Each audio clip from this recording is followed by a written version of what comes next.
नमस्कार, मैं doctor Arun Kumar Maurya, assistant professor भूगोल विभाग CSN PG कॉलेज हरदोई।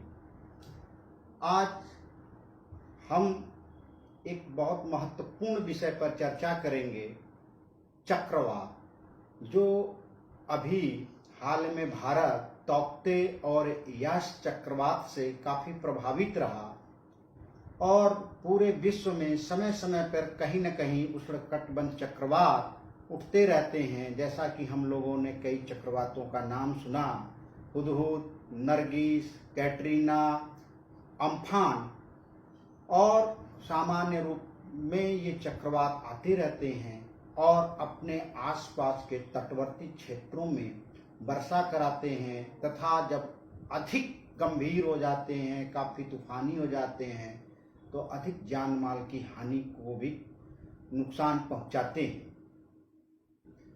अब थोड़ा सा हम लोगों को यह समझने की जरूरत है कि यह चक्रवात का क्या क्रियाविधि है, कैसे यह बनता है, कहाँ बनता है और इसमें वर्षा कैसे होती है। एक्चुअली में जो चक्रवात है यह ईवो पर गर्म होना और लैटेंट हीट ऑफ एनर्जी, गुप्त ऊष्मा तथा जल एवं स्थल के वितरण के स्वभाव तथा वायु दाब में परिवर्तन का सम्मिलित परिणाम है। चक्रवात, चक्राकार, चक्र का मतलब होता है चक्राकार, वात का मतलब होता है वायु। जब वायु चक्राकार रूप धारण कर ले तो इसे हम चक्रवात कहते हैं। अब यह चक्राकार रूप वायु धारण कैसे करता है और क्यों करता है, इसको थोड़ा सा समझने की कोशिश कीजिए कि जो वायु का, हवा का, विंड का जो बहाव है वो हमेशा उच्च दाब से निम्न दाब की ओर चलता है। और आप सभी जानते हैं कि पृथ्वी पर ऊर्जा का प्रमुख स्रोत सूर्य है। सूर्य से किरणें आती हैं और यहाँ वह ऊर्जा के रूप में, ऊष्मा के रूप में आती हैं और ऊर्जा में बदल जाती हैं। जब यह किरणें धरातल पर पहुंचती हैं तो वायु को गर्म करके हल्का करके ऊपर उठाती हैं। यदि यह ज्यादा यहाँ से वायु गर्म हो जाती है, हल्का होकर ऊपर उठ जाती है, तो वहां पर एक निम्न वायु दाब का केंद्र बनता है और उसके चारों तरफ एक उच्च वायु दाब का केंद्र बनता है। अब उच्च वायु दाब से निम्न वायु दाब की तरफ हवाएं चलना प्रारंभ कर देती है। हम सभी जानते हैं कि पृथ्वी जो है पश्चिम से पूरब घूम रही है। पश्चिम से पूरब घूमने के कारण यहाँ पर कोरियालिस बल उत्पन्न होता है। कोरियालिस बल यह 0 से 5 डिग्री पर अति कम निम्न होता है और 0 डिग्री पर शून्य होता है। जैसे जैसे हम अक्षांशों में ऊपर की तरफ, ध्रुवों की तरफ बढ़ते जाते हैं, कोरियालिस बल बढ़ता जाता है। कोरियालिस बल के कारण उत्तरी गोलार्ध में हवाएं अपने दाहिने घूमने लगती हैं और दक्षिणी गोलार्ध में अपने बाएं घूमती हैं। और अपने दाहिने घूमने के कारण वह केंद्र जब भी पहुंचती हैं रास्ते में तो इस तरह से अपने दाहिने घूमने लगती हैं। दाहिने घूमने के कारण केंद्र में पहुंचने तक यह हवाएं एकदम चक्राकार रूप में धारण कर लेती हैं। जब केंद्र में पहुंचती हैं तो चारों तरफ से हवाएं बहुत तेजी से टकराने लगती हैं, वहां टक्कर खा के गर्म होकर फिर ऊपर उठती हैं। इस तरह की जो संरचना बनती है यही चक्रवात है। क्योंकि इस चक्रवात में वायु तो शामिल है ही, लेकिन वायु के साथ यहाँ पर आर्द्रता या जलवाष्प भी इसमें शामिल होता है। अब इस चीज को हम, और यह चक्रवात क्यों सागरों पर उत्पन्न होता है, कहाँ से इसको ऊर्जा मिलती है, इस चीज को हम लोग समझने की थोड़ी सी कोशिश करते हैं कि कैसे यह चीज समझी जाए। तो एक मॉडल के सहारे थोड़ा सा हम सब समझने की कोशिश कर रहे हैं कि है क्या। एक्चुअली में जो संसाधन है ये एक थाली है, थाली में आप ध्यान से देखें तो कुछ न कुछ इसमें आपको गड्ढे दिखाई दे रहे हैं, कुछ उठे हुए भाग दिखाई दे रहे हैं। इसको हम लोग जल और स्थल का एक मॉडल बनाते हैं और इस मॉडल के सहारे इस चक्रवात को समझने की हम कोशिश करते हैं कि ये उष्णकटिबंध चक्रवात है क्या। अब इसके जो बड़ा वाला हिस्सा है, खाना है, इसमें मैं जल भर देता हूं और यह समुद्र का, ओशन का प्रतिनिधित्व कर रहा है और यह लबालब भर गया। और ये सारे भाग जो हैं वो स्थल, इसको हमने मिट्टी से अभी मैं भर दे रहा हूं तो कि ये स्थलीय भाग का प्रतिनिधित्व करना शुरू कर देंगे। इसको थोड़ा सा हमको अपने समझने की जरूरत है, कोई जरूरत नहीं है हमारे पास कि हर चीज का प्रोजेक्टर हो, डायग्राम हो। हम इसको आओ करके देखते हैं कि कैसे ये काम करता है।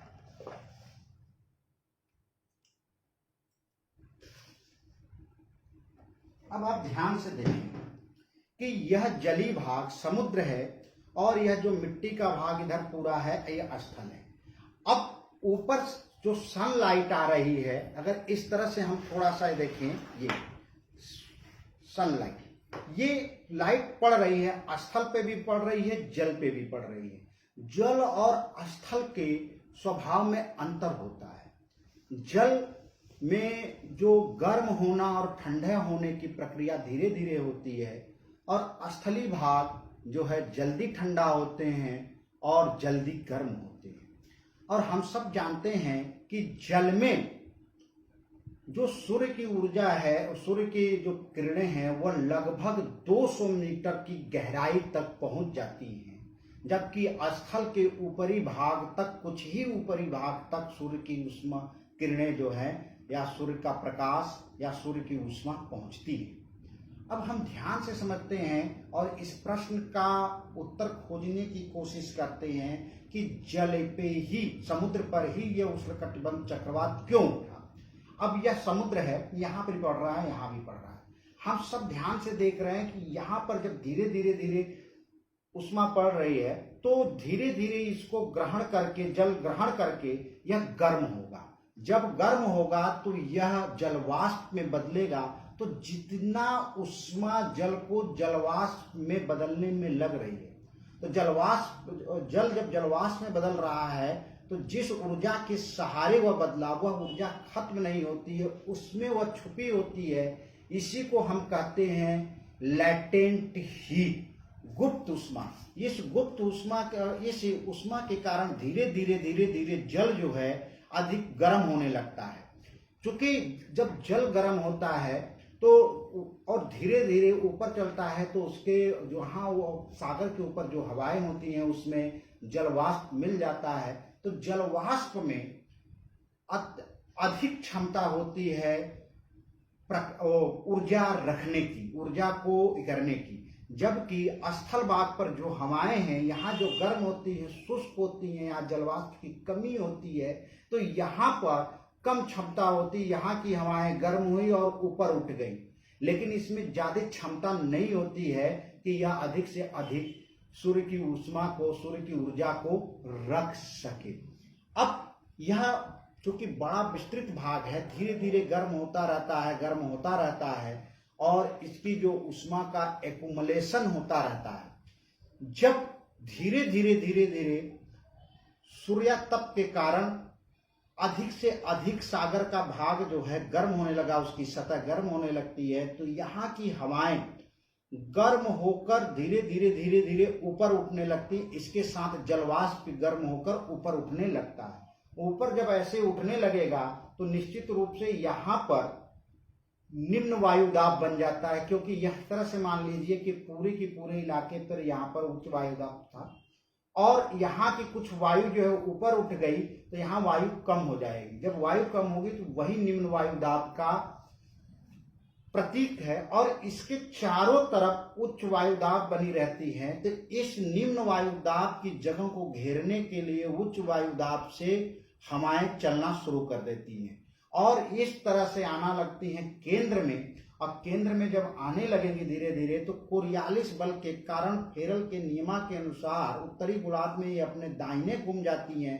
इस तरह से दाहिने रोटेट करने के कारण वायु चक्राकार रूप को धारण कर लेता है और यह चक्रवात में बदल जाता है।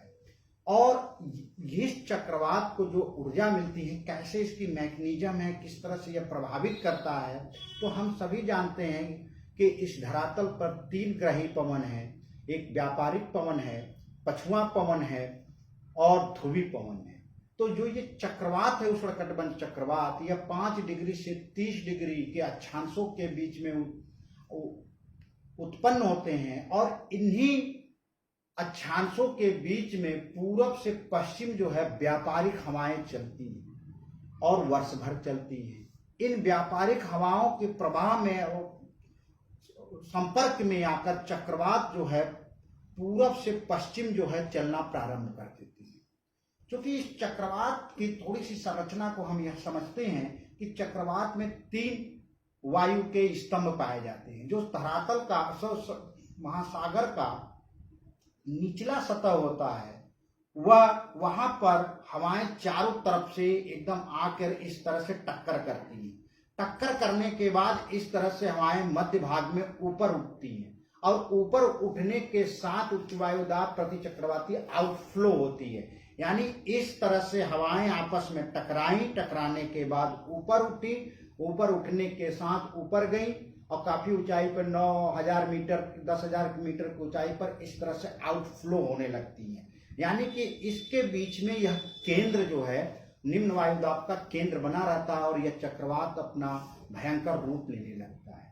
अब इस चक्रवात को ऊर्जा कहाँ से मिलती है? चक्रवात को जो एक प्रश्न उठता है कि यह धरातल पर नहीं उठता है महासागरों पे, तो इसका उत्तर यह है कि जो महासागर होते हैं यह काफी बड़े जलीय भाग होते हैं, यहाँ जलवाष्प के स्रोत होते हैं। तो जो जल ऊर्जा लेकर जलवाष्प में बदला और उसके अंदर की जो गुप्त उष्मा रही, तो जैसे वो ऊपर उठता है तो ठंडा होता है। ठंडा इसलिए होता है क्योंकि वह अपने अंदर के लैटेंट हीट को बाहर निकालता है। गुप्त उष्मा को जैसे ही आप गुप्त उष्मा को बाहर निकालेगा वो ठंडा होने लगेगा। लेकिन गुप्त उष्मा जैसे इसकी बाहर आई वह अपने बगल वाले हवा को गर्म कर देती है और फिर वहां से हवा उठने लगती है। इस तरह से लगातार वाष्पीकरण के द्वारा चक्रवात के केंद्र में चक्रवात को ऊर्जा मिलती रहती है और यह चक्रवात जिंदा रहता है।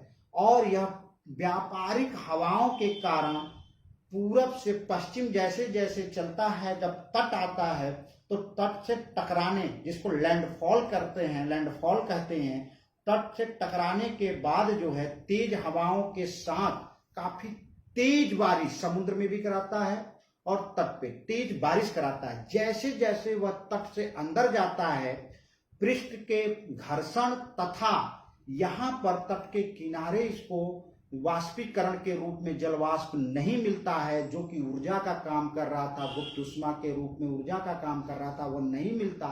और जैसे जैसे वह तट से दूर जाता है, यानी तट के अंदर जाता है, तटीय भाग को प्रभावित करने के साथ ही धीरे धीरे चक्रवात खत्म हो जाता है। इसलिए अभी तौकते जो चक्रवात आया और यश चक्रवात आया, यह भारत के महाराष्ट्र, कर्नाटक और गुजरात के तटीय भाग को प्रभावित किए। जैसे जैसे भारत के आंतरिक भाग में पहुंचे, यह क्षीण होकर धीरे धीरे कुछ वर्षा कराने के बाद खत्म हो गए।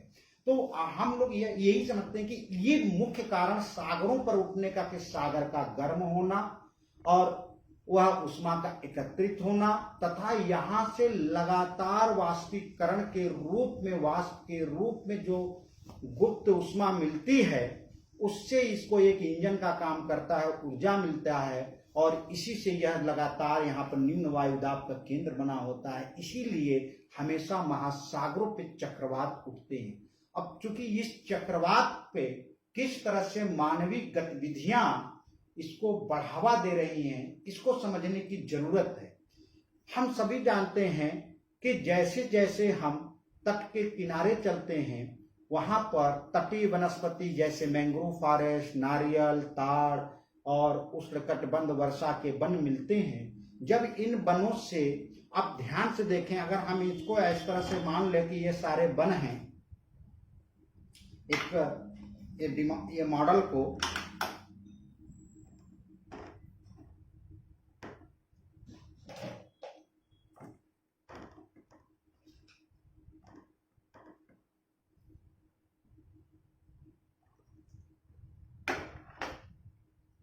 इस तरह से अगर यह वन पूरे के पूरे तटीय इलाके में हैं तो आप सभी ध्यान दीजिए कि ये मैंग्रोव फॉरेस्ट और ट्रॉपिकल फॉरेस्ट हो रहे हैं, तो जब चक्रवात इस तरह से चलेगा तो जब तट के किनारे आएगा तो इसकी स्पीड को, हवा के वेग को सबसे पहले यह मैंग्रोव फॉरेस्ट और रेन फॉरेस्ट जो हैं यह इनको झेलेंगे और आंतरिक भाग में इनकी स्पीड को कम कर देंगे।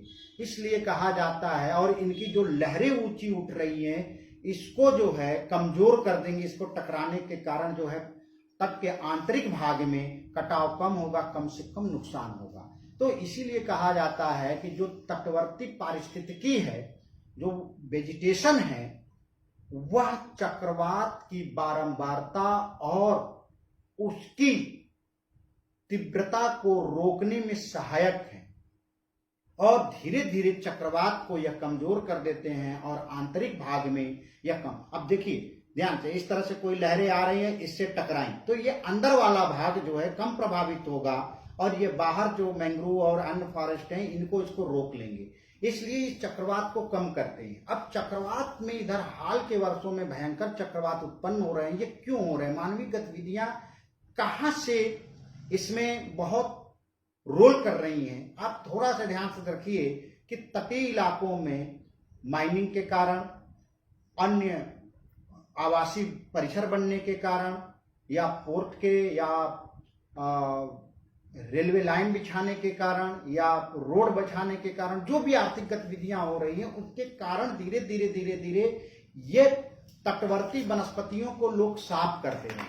साफ करने के साथ यह तटवर्ती वनस्पतियां जो हैं तापमान तट के किनारे तापमान बढ़ाने के साथ ही साथ धीरे धीरे यह चक्रवात जब खत्म हो जाती हैं तो इस चक्रवात की तेज हवा और समुद्र की लहरों को रोकने का कोई बैरियर नहीं होता और ये बहुत अंदर तक आ जाती हैं और अधिक भयंकर तबाही मचाती हैं। साथ ही साथ जब यह फॉरेस्ट आपने काट दिए और यहाँ पर धीरे धीरे यहाँ पर आवासीय परिसर, मकान, कंस्ट्रक्शन के कार्य कर दिए, तो धीरे धीरे ये जब सूर्यातप पड़ता है तो ये स्थलीय भाग अधिक से अधिक जो सूर्य की ऊष्मा को ट्रैप कर लेते हैं और सूर्य की ऊष्मा के ट्रैप करने के साथ धरातल, जो तटवर्ती धरातल है, तटीय भाग है, उनके टेम्परेचर को बढ़ाने लगते हैं। क्योंकि यह सागर तट से सटा हुआ है तो जब स्थल भाग गर्म होता है तो धीरे धीरे सागर का पानी भी गर्म होने लगता है। साल, 2 साल, 3 साल, 4 साल तक इस तरह से गर्म होते होते सागर जो है गर्म होने लगता है। दूसरा कारण यह है कि जो आर्थिक तीव्र अंधाधुंध आर्थिक गतिविधियों के कारण जो carbon dioxide, methane, sulphur dioxide, अन्य जो गैसें निकल रही हैं, ग्रीन हाउस गैसें निकल रही हैं, ये वायुमंडल में जमा हो जा रही हैं। वायुमंडल में जमा होने के कारण चूंकि सागर पर भी वही वायुमंडल है तो यहाँ सागर के ऊपर गैसों का जमा हो जाता है। तो जब ऊपर से सूर्यातप आता है तो धीरे धीरे ये गैसें इनको पारदर्शक के रूप में सागर तल तक आने देती हैं। सागर तल से जब यह रिफ्लेक्ट होती हैं एल्बिडो के रूप में तो ये गैसें इसको एब्जॉर्ब कर लेती हैं और रीरेडिएट करती हैं। एब्जॉर्ब और रीरेडिएट करने के कारण सागर के ऊपर जो वायुमंडल होता है वह धीरे धीरे गर्म होने लगता है और गर्म होने के कारण जो है सागर का जल भी गर्म होने लगता है। तो यह जो सागर का टेम्परेचर 27-28 डिग्री सेंटीग्रेड होता था अब 30, 32, 33, 34 डिग्री सेंटीग्रेड तक पहुंच जा रहा है। यानी 3, 4, 5 डिग्री का जो ये बढ़ोतरी है कंस्ट्रक्शन और इकोनॉमिक गतिविधियों के कारण, यह धीरे धीरे सागर के तापमान को वृद्धि कर रहा है। और सागर का तापमान में जब वृद्धि हो रही है तो आसपास की वायु और जलवाष्प गर्म हो, आसपास की वायु और जल गर्म होकर जलवाष्प के रूप में साथ ऊपर उठने लगते हैं और निम्न वायु दाब का केंद्र बनता है। तो चूंकि जितना सागर अधिक गर्म होगा उतना ही वायु गर्म होकर जलवाष्प के साथ ऊपर उठेगी और अधिक से अधिक निम्न वायु दाब का केंद्र बनेगा और चक्रवात की आवृत्ति मतलब बारंबार आने की आवृत्ति बढ़ती जाएगी और जितने निम्न वायुदाब का केंद्र बनेगा उतने ही प्रचंडकारी चक्रवात आएंगे। तो अभी जो यह चक्रवात बारंबार आ रहे हैं और काफी विनाशकारी आ रहे हैं, इसमें मानवीय गतिविधियों का भी योगदान ज्यादा है, जो उसने कोस्टल एरिया में डिफोरेस्टेशन, कंस्ट्रक्शन, माइनिंग, पोर्ट के कारण जो बढ़ते जा रहे हैं, यह सागर के तापमान को बढ़ाता जा रहा है और सागर का तापमान बढ़ने के कारण निम्न वायुदाब, सागरों पर निम्न वायुदाब का अधिक केंद्र बनते जा रहे हैं और अधिक केंद्र बनने के कारण जो है आसपास की हवाएं चक्राकार रूप में आ रही हैं और धीरे धीरे चक्रवात को भयंकर। तो ये चक्रवात तो चूंकि चक्रवात ऐसा नहीं था कि पहले नहीं आते थे, पहले भी आते थे। भारत में जो चक्रवात है वह ट्रॉपिकल डिस्टर्बेंस और ट्रॉपिकल डिस्टर्बेंस डिप्रेशन के नाम से जाने जाते थे, जिनमें 70-80 किलोमीटर की स्पीड से हवाएं चलती थी और बारिश कराती थी, तो वो उतना नुकसानदायक कम होती थी। लेकिन हाल के वर्षों में जो जिस तरह से तटीय क्षेत्रों में पारिस्थितिकी को नुकसान पहुंचा, ग्लोबल वार्मिंग के कारण टेम्परेचर बढ़ता जा रहा है, यह तटवर्ती जलवायु के बदलाव लाया। इस बदलाव के कारण चक्रवात भयंकर तूफानी होते जा रहे हैं और बारंबार आते जा रहे हैं। वह तो विज्ञान और तकनीक ने चक्रवातों को ऑब्जर्व करने के लिए अच्छी विकास कर लिया है कि कुछ समय रहते हमें चक्रवातों के विषय में जानकारी मिल जा रही है, ताकि हम आपदा प्रबंधन के कार्यों को कर सकें और जान माल की। लेकिन फिर भी काफी नुकसान हो रहा है, तो इससे बचे रहने के लिए सबसे प्रमुख है कि हमें सस्टेनेबल डेवलपमेंट को बढ़ावा देना। तो यह चक्रवात के कुछ सामान्य जानकारी थी। विस्तृत जानकारी चक्रवात की संरचना, चक्रवात में किस तरह से बादल बनते हैं, आई साइक्लोन, इस पर बात करना थोड़ा सा यह है कि अब विषय विशेषज्ञ की बात होगी, सामान्य लोगों को थोड़ा सा यह समझने में दिक्कत होगी, इसलिए हम इतने इस टॉपिक पे बना रहे हैं। फिर नेक्स्ट टॉपिक में कभी आप लोगों को फिर भेजेंगे। धन्यवाद।